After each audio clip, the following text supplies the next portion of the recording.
ACB sir সময় মতো অফিসে আসে না।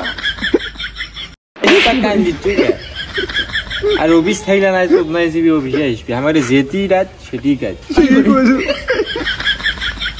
কি হলো অভিজিৎ, তোমরা কি আমার নামে এখানে কিছু বলেছ নাকি? আরে না স্যার, আপনার নামে কি কম, আপনি হচ্ছেন বিশ্বের 1 নম্বর শোধ না। আর দেখেন তো গ্যাঙ্গের কান দিচ্ছে। দয়া, তুমি কান্না করছ কেন? কি হয়েছে? সকালবেলায় এসে কান্না দেখতে হবে এটা আমি আশাই করতে পারি। কি হয়েছে বলো? স্যার আর বইয়ের না, আমার গার্লফ্রেন্ড বইয়ে গিলে যাচ্ছিল গল্পের বই, তাকে দিয়ে বালিয়ে লেগে বলা ভরা দিয়েছি।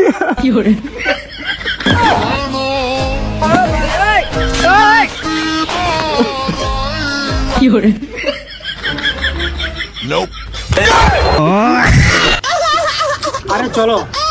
আরে স্যার, আপনিও দেখি অন্যাল কান দিচ্ছেন, আপনার কি কোনো ম্যাগি ছেঁকে দিয়ে গেছে নাকি? আচ্ছা ওগুলোর কথা বাদ দাও, যা হয়েছে হয়েছে। আর দয়া, তুই মন খারাপ করো না, তোমার সাপোর্ট আমি দিচ্ছি। আর আমাকে একটা গল্পের বই কিনা নেই বুঝছো, কিনে মনে করো বড় লোক হয়ে যাবো গল্প করতে করতে, ঠিক আছে? তা কালকে দেখা হবে, তোমরা আজকের মতো চলে যাও। কি আর কম, 2 শোধ না একসাথে লেখা। আর অভিজিৎ চলো, সব সময় খালি কি রে, এসিবি স্যারের না যে হেলালায় বই নেশার কথা ছিল, গল্প শুনবি তা কটা? ওই তোর জন্য বই নিজে হাত দিয়ে লেগেছে, চিন্তা করিস না।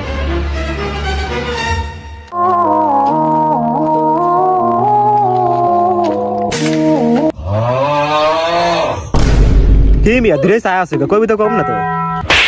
কি হলো স্যার, কত আশায় থাকলু, বলেন না গোমা।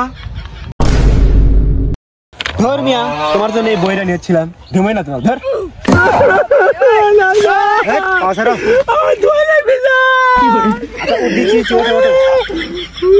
এই বই তো খুলে কিছু দেখিনি, তুমি নিয়ে তোমার গার্লফ্রেন্ড দিও, তারা যদি ফিরে আসে। চলো। আরে যাবো না বেগুন তুলিতে, আর যাবো না বেগুন তুলিতে, ললিতে আর যাবো।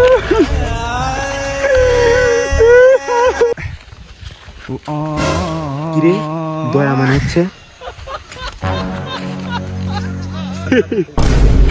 স্যার শোনেন, পালাচ্ছেন গা? আরে দয়া কই পালাচ্ছি, কি হয়েছে বলো? আমাকে কি কি লেখার বই দিছেন, তাকে যে গার্লফ্রেন্ড আমার মিট আপ করবি আর ব্রেকআপ করে চলে গেল। ব্রেকআপ করছে? কি আর যখন লেখা ছিল বইয়ের মধ্যে, চাপাত নাচতে পারে হসে লেগে গেছে, চাপাত দিন ধরে ভীষণ পাচ্ছি না আমি।